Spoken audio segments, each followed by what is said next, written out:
जय श्री कृष्णा। आप सभी का मेरे चैनल में स्वागत है। हिंदू धर्म में कृष्ण जन्माष्टमी का त्यौहार बहुत ही धूमधाम और हर्षोल्लास से मनाया जाता है। भगवान विष्णु के कृष्ण 8वें अवतार थे, जिन्होंने धर्म की स्थापना के लिए मानव रूप में भाद्रपद की अष्टमी को अवतार लिया था। इस बार कृष्ण जन्माष्टमी फिर से 2 दिन मनाई जा रही है, 11 अगस्त व 12 अगस्त को। वैसे 12 अगस्त को सभी जगह मथुरा वृंदावन में भी मनाई जा रही है और हमारे यहाँ भी हम लोग 12 अगस्त को ही जन्माष्टमी मनाएंगे। तो आप लोग भी जैसे आपके यहाँ मना रहे हैं या जिस मंदिर को आप फॉलो करते हैं वहाँ जिस तरह मनाई जा रही है, जिस दिन आप उस दिन आप मना सकते हैं।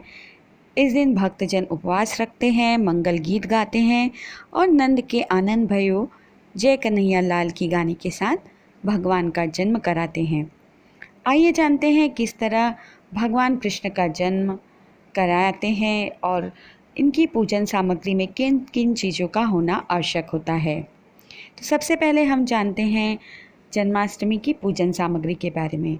भगवान कृष्ण की पूजन सामग्री में एक खीरा, एक चौकी जो लकड़ी का पाटा या बाजूट होता है वो, पीला साफ कपड़ा, बाल कृष्ण का विग्रह या मूर्ति, एक सिंहासन, पंचामृत, गंगाजल, दीपक, दही, शहद, दूध, घी, बाती, धूप बत्ती, गोपी चंदन, अष्टगंध, अक्षत जो हम साबुत चावल लेते हैं पूजन के लिए, तुलसी पत्र, माखन, मिश्री, भोग जो भी आपने लगाने के लिए या आपके घर में परंपरागत रूप से जन्माष्टमी पर भोग अर्पित किए जाते हैं।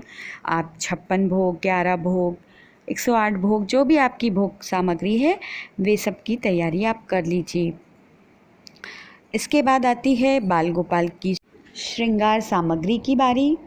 बाल गोपाल के जन्म के बाद उनके श्रृंगार के लिए पीले वस्त्र ले लीजिए आप, उनकी माला, मोर पंख, हाथ के कंगन, पैरों के लिए पायल ले सकते हैं, बांसुरी ले लीजिए, उनके नए वस्त्र ले लीजिए। आज लड्डू गोपाल जी को नई लंगोटी या नैपी जो भी आप लें अवश्य लेनी चाहिए और उन्हें नई लंगोटी पहनाना भी चाहिए।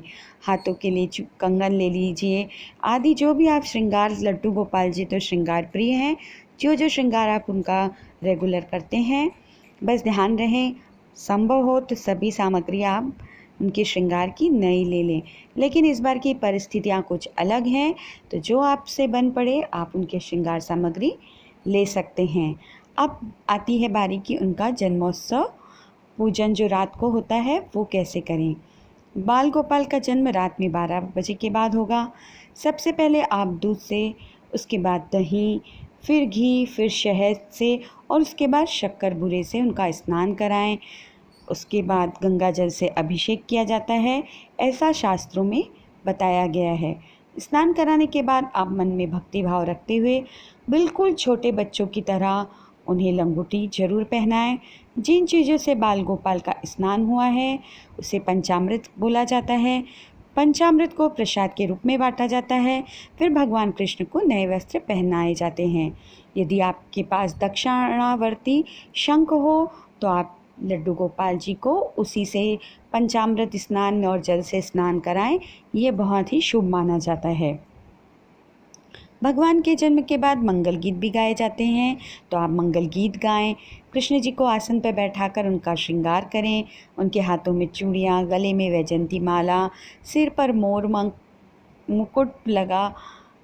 मुकुट पहनाएं, उनकी प्यारी बांसुरी उनके पास रख दें। अब उनको चंदन और अक्षत लगाएं, धूप दीप से पूजन करें। माखन मिश्री के साथ अन्य भोग की जो भी सामग्री आपने अर्पण की है उन्हें भोग में लगाएं। ध्यान रहे भोग में तुलसी का पत्र अवश्य होना चाहिए, इसके बिना लड्डू गोपाल जी भोग स्वीकार नहीं करते हैं। भगवान जी को झूले पर बिठाकर झूला झुलाएं। नंद के आनंद भयो जय कन्हैया लाल की गाएं। साथ ही रात भर भगवान की पूजन करें, उनके भजन गाएं।